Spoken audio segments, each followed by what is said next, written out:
Hi guys! Welcome back sa aking YouTube channel. I'm Lilgy Padulina. So yun guys, papunta tayo ngayon dito sa Grand Canal Mall sa Venice. Ayan. At tanong ko lang guys sa inyo kung nakapunta na rin ba kayo dito sa Grand Canal at ilang beses na kayo nakapunta dito sa Grand Canal Mall, Venice. Isa ito sa pinakamaganda na pasyalan dito sa NCR at madaming mga kababayan natin na pumapasyal dito, nagpipicture at nagre-relax dahil sa magandang view and environment, no? At napakalinis dito sa BGC. Kapag gumagala ka dito, goods na goods at hindi masyadong matraffic. Sulit ang gala mo dito kapag pumunta ka. At sa mga nakapunta naman dito, alam nyo na yan kung gaano kaganda dito sa Grand Canal Mall, Venice. Ngayon ay samahan nyo akong pumasyal dito sa loob at ikutin natin itong Venice, no? At syempre, kaya nandito ako is mayroon din akong pick up. Siguro kung hindi pa ako naging food panda rider ay hindi pa ako makakarating sa mga ganitong lugar, no? At ang kagandahan kay food panda is kahit isang store ikaw pumunta is mapupuntahan mo. Kasi magpipick up ka sa kanila basta sila ay may merchants kay panda. So, nakakarating tayo ng Antipolo, ayan. Nakakarating din tayo ng MOA. Nakakarating din tayo ng SM Manila, SM San Lazaro.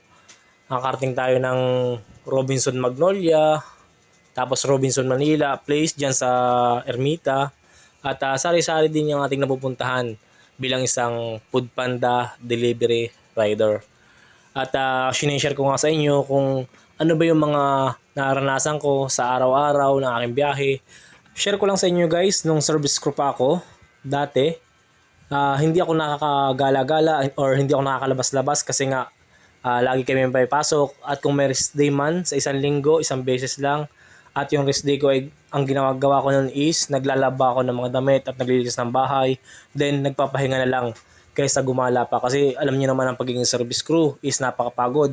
Nakikita naman natin yan kahit na tayo kumakain lang sa isang fast food chain, napakadaming tao at napaka-hassle ng pagiging service crew. Kaya saludo po ako sa lahat ng mga service crew at sa aking mga kasama dyan sa Mang Inasal at sa Jollibee. Tsagain nyo lang dahil papabor din sa inyong panahon. Malay nyo, pagdating ng araw, maging manager na kayo or maging team leader, supervisor. Kaya push nyo lang yan. Lahat tayo ay may pangarap. Pangarap natin na magkaroon ng maayos na buhay, maayos na tirahan, maayos na pamilya. Kaya huwag tayong titigil na sumubok ng sumubok. Kung ano yung opportunities, i-grab natin. Dahil hindi habang buhay, ganito lamang tayo. Trust the process, ika nga. Kaya sipagan mo. Kung na-late ka ngayon, bukas agapan mo. Ganun lang ang buhay. Huwag kang magsawang araw-araw gawin ito. Dahil darating ang araw, ibibigay din sa iyo ang mga kahilingan mo.